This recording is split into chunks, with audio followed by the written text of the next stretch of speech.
Many of you noticed I was feeling very blue, shall we say, in the last couple of videos, and you've asked about the kit I was wearing. Well, this week I want to go over what I was wearing in those videos, as well as do some more feedback on the general Endura lineup. This video is proudly supported by my friends at Jensen USA. Jensen is a leading online retailer of mountain bikes, parts, accessories, and apparel. Besides Endura, Jensen also carries the full line of clothing from brands like 7Mesh, Fox, Royal, Troy-Lee Designs, POC, and many other brands. If you're looking for winter gear, I have affiliate links to all this stuff in the description down below, as well as a few notes about what I like and what I don't like about various products. And anything you purchase at Jensen from those links will directly help support these videos. And I also want to thank my other industry supporters, P&W Components, Industry 9, and Shimano. I don't actually have an apparel sponsor, so I was chatting with my friends at Jensen, and they suggested that I try using some of the gear that they actually offer and sell. I thought this was a great idea. I want to see what else is out there. So I went ahead and I put in an order, and I purchased stuff from 7Mesh, Troy-Lee Designs, Royal Racing, and Endura. Like I mentioned, I do have a relationship with Jensen, so I'm buying this stuff at employee pricing rather than at full retail pop, but I have indeed bought all the stuff you see in this video, with a couple of small exceptions that I'll mention when we get to them. Out of that list of brands, I've always heard that Endura has really top-notch winter riding gear, and I think all those other manufacturers do offer wet weather gear, but I couldn't afford to buy kits from all of them, so I figured focus on Endura. They're based in Livingston, Scotland, which has a pretty similar climate to us here in Washington State, and I've always heard good things about Endura stuff, so went ahead, put in an order, and lo and behold, a bunch of Endura stuff showed up at my doorstep.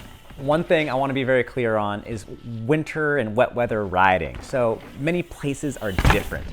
Here in Washington, where I live at least, we have a very sandy soil. And as long as we're not leaving a big trench behind us, if we're not leaving a big track, it's generally okay to ride in the wet weather. The biggest exception is after a huge snowstorm. When all that snow melts the next day, that's a lot more water than all of our drainage and stuff can really handle. So that's the time you don't want to ride in the wet around here.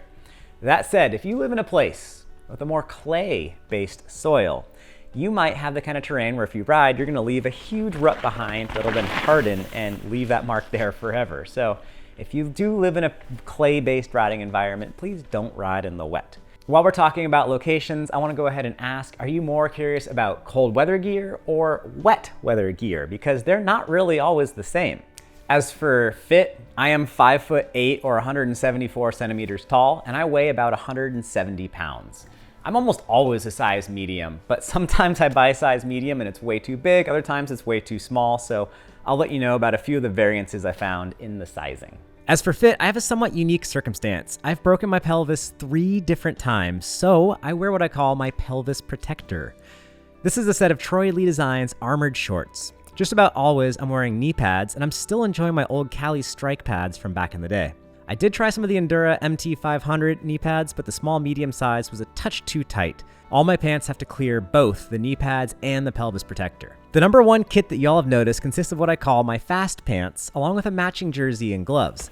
And just to accentuate the blue, I try to wear this mostly on my blue Ripmo and with my blue Shimano shoes. Sorry, definitely not sorry. The first thing I'll say is that the riding pants, the MT500 burner pants, have turned out to be much more practical than I first expected. By far, my favorite thing about them is how comfortable they are. The material is way stretchier than what I've worn in the past, especially in the knee area. With their more tailored fit, they have not been riding up or sagging down at all, and the waist closure system has been solid. One weird perk, they actually don't really weigh a whole lot. I haven't tested the durability with big crashes yet, and no, they are not waterproof, but they do have a water repellent finish, and I've ridden these in the light rain with good luck. They also have zippered pockets, though you're going to need 2 hands to really operate them. As for the matching gloves, they are comfortable and lightweight. I've broken a lot of fingers, so I usually go for a warmer set of gloves, but these are definitely matchy-matchy. I initially bought the MT500 jersey with fashion as the main reason. Well, it's plenty comfortable, but it actually has some silicone grippers up on the shoulders that help grab your hydration pack. Next up, we have what I call my last pants, as I have a hunch these things will withstand the test of time. The Endura MT500 Spray Trouser, yes, trouser, is the first actual waterproof softshell pant I've been able to wear and enjoy. The huge vents on the legs are great. There is a DWR coating to the pants, so you can't really machine wash them without retreating them, but this will be the case for the vast majority of waterproof clothing that's currently available. Now, one bit of common sense here, if it's raining, it's also warm, which probably means like above 40 degrees or so. The main job of pants is to keep your legs, socks, and knee pads from getting sogged up with mud. If a little water does get in through the vents up high, I'm not too worried about that. Pants also keep water from splashing up shorts, so it keeps your bum a lot more dry than comparable shorts would. The waterproof part keeps your bum about as dry and comfortable as it's ever gonna be on a soggy bike ride. My biggest complaint with the MT500 spray trouser are the zippers on the pockets, and they're finicky and they require two hands to operate. Also, the zippers down at the ankles, they're really tough to use as well. If you'd rather put your knee pads on at the top of the climb, lube your zippers every now and then, and you can probably do it. I usually just ride all the time with my Cali knee pads on, and they work pretty well. As the pants get loaded up with mud, they get a little bit heavier, so I run a really simple belt through the belt loops, and now they're my go-to they're my go-to trousers for true wet weather riding. The single track jacket 2 is this cool blue jacket. I can't really wear a jacket on climbs as I simply get too warm. This has been the case for every single jacket I've tried from every single brand. This jacket from Endura does breathe well for what it is, but it's still a pretty heavy duty piece of gear and I don't wear it on the climbs. The cut in the torso is surprisingly big, but the sleeves are just about the right length for me and the shoulders allow for totally proper riding positions. While this jacket is good, I do prefer to wear it as more of a casual or hiking jacket and instead find myself using the next two pieces of gear a lot more. So the jacket I actually bring on most rides is the Humvee Light Waterproof 2. The purpose of a waterproof jacket is to keep your shirt dry from all the falling rain and to a lesser extent, to keep water from going down your pants and furthermore, to block wind. I'll stuff the Humvee in a pack because it's very compressible, and then I'll wear it for the longer descents or traversing trails where I need some protection. Unfortunately, I put a sweet hole in my Humvee jacket the other day, so it'll probably keep me pretty well protected, but it's no longer freshy fresh. Finally, the single track fleece. This style of warmer jersey is one of my favorite things when temperatures get below 50. I think I could probably be comfortable in the single track fleece all the way down to about like 28 degrees or so a little bit of snow. When things get wet, this thing stays very warm, and it definitely breathes a lot better than any type of waterproof jacket. I'd recommend a base layer polyester t-shirt, the fleece, and then finally a jacket for the windy or wet portions of the ride. So if you're gonna ride in the cold and the wet, you really wanna have happy hands and happy feet.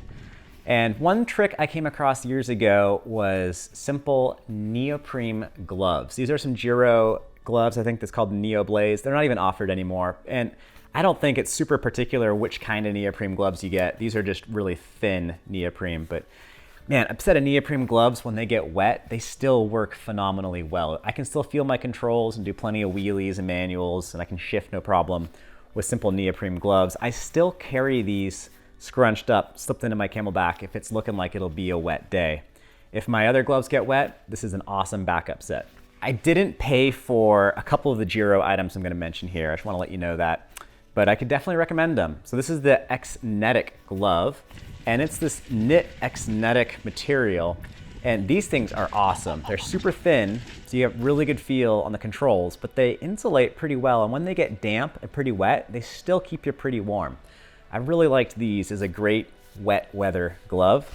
If it's super wet, the X-Netic waterproof version also works quite well. It works almost as well as the neoprene. It's just a little bit thicker and the fit's not quite as good as the neoprene, but they're not bad. I've used these quite a bit and I'm happy with them. They're the Giro X-Netic. Now, when I was riding in the desert in Arizona last year, I had just bought a couple pairs of the Giro Cascade gloves, and I asked Giro for some more because I like these so much.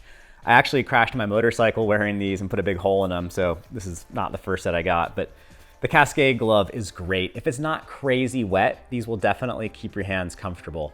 If it is super wet, these can get waterlogged, but you know, as long as it's not a downpour, I generally grab these first because they're so comfortable and they feel quite protective compared to some of like the ultra minimalist neoprene offerings. So this is the Giro Cascade glove and I'm riding a size medium.